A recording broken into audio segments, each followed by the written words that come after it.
Okay, 2 more. 3 more. Wait.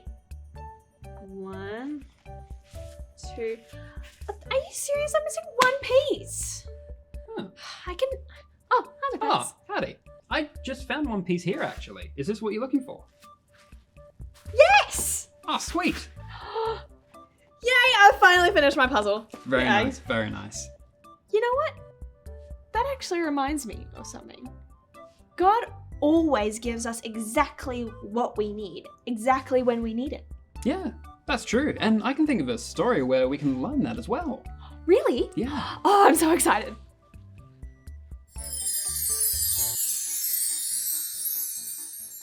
Good morning. Who's ready for a quiz? Me. This is going to be a speedy one. Are you ready? Readier than a fire truck covered in spaghetti. Whoa.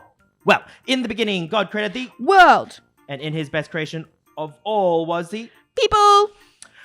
first was Adam Eve. and they ate fruit that God had asked them not to. Then many years later came a big boat and a man named, Noah. Noah built the boat because God asked him to. God sent a big flood because he wanted to start the world again because people weren't listening to him. But he saved Noah, his family, and all the animals. right. Then many people down the family tree came Abraham, and God gave Abraham three. Gifts. Three. Burgers. Three. Wishes. No, Oh. 3 promises Ah. that his people would have their own land, that his family would be as numerous as the stars, and that someone in his family would bless the whole world. Then, after Abraham, we learnt about... Isaac. Isaac had twins named Jacob and Esau, and they fought over their father's blessing. It was very dramatic. Then Jacob had 12 sons, but his favorite was named... Joseph. Even though parents aren't supposed to have favorites, and it made his brothers very, very, very jealous. So very, very, very jealous that they sold him to slaves who took him to... Egypt. Joseph had dreams from God and interpreted others' dreams from God, which got him a super important job from the Pharaoh. Joseph invited his family to live in Egypt with him, and that family grew and grew and grew and grew and grew and grew, and they were known as the... Hebrews, or the Israelites. The Israelites was God answering the second promise to Abraham, the one about him having a big family. God didn't lie about there being a lot of them. There were so many they were considered a whole nation. The next Pharaoh was worried that the Hebrews, or Israelites, would take over, so he was cruel to them. He made them their slaves and killed any newborn boy from their family.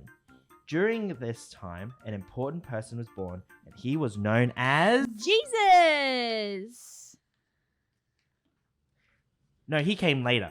His name was Moses. Oh, yes, Moses. Yeah, his mum hid him from the mean Pharaoh, and his sister Miriam made sure he was safe by having him taken care of by the Pharaoh's daughter. He was treated as part of the royal family of Egypt, but he saw the Israelites getting hurt and was so angry he took it out on an Egyptian man. Pharaoh got angry, and Moses ran away to a place called Midian. Midian. It was called Midian. Oh, close enough. Moses went back to Egypt many years later because God told him to ask Pharaoh to set the Israelites free. But Pharaoh said... No! He said no a lot of times, actually, and each time God sent a plague to show Pharaoh his power and convince him to let them go. When we left off, Pharaoh had had enough of the plagues and ordered Moses and all the Israelites to leave Egypt. God wanted Moses to take them to the Promised Land. You got a few things wrong, but we got there in the end, hey?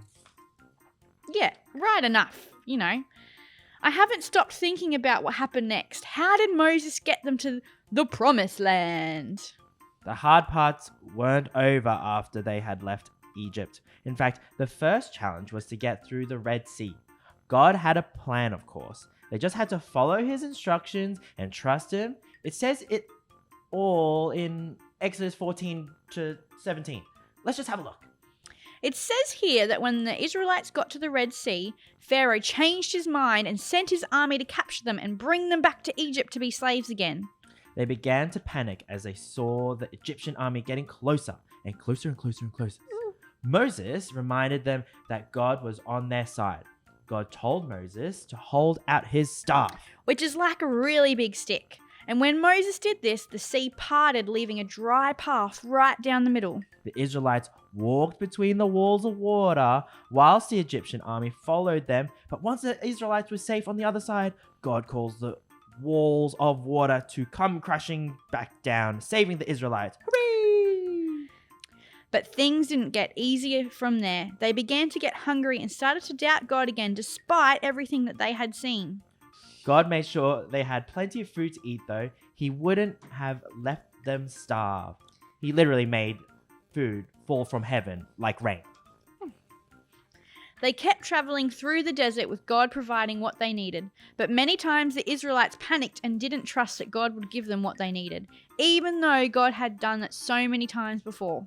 God always keeps his promises and he always takes care of his people. The Israelites eventually made it to the promised land. So we learnt about 2 of the promises God made to Abraham. His family being massive and them having their own land. But what about the person that would bless the whole world? Well, there's a lot more of the story to go, but a long way down Abraham's family tree, after Isaac and Jacob, after Joseph, and a long time after Moses, Jesus was born. Jesus is God's son, and he went on to save the whole world from sin. In fact, he even saves us from it today. But let me guess, we're gonna have to wait to find out about him. Yeah, we're going to have to wait, but I promise it's going to be worth it.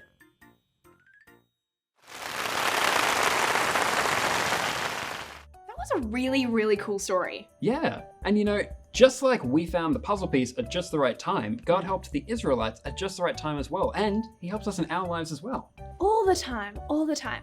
So, guys, maybe sometime in your day you can see where God has shown up for you. Yeah, exactly. Have a great week.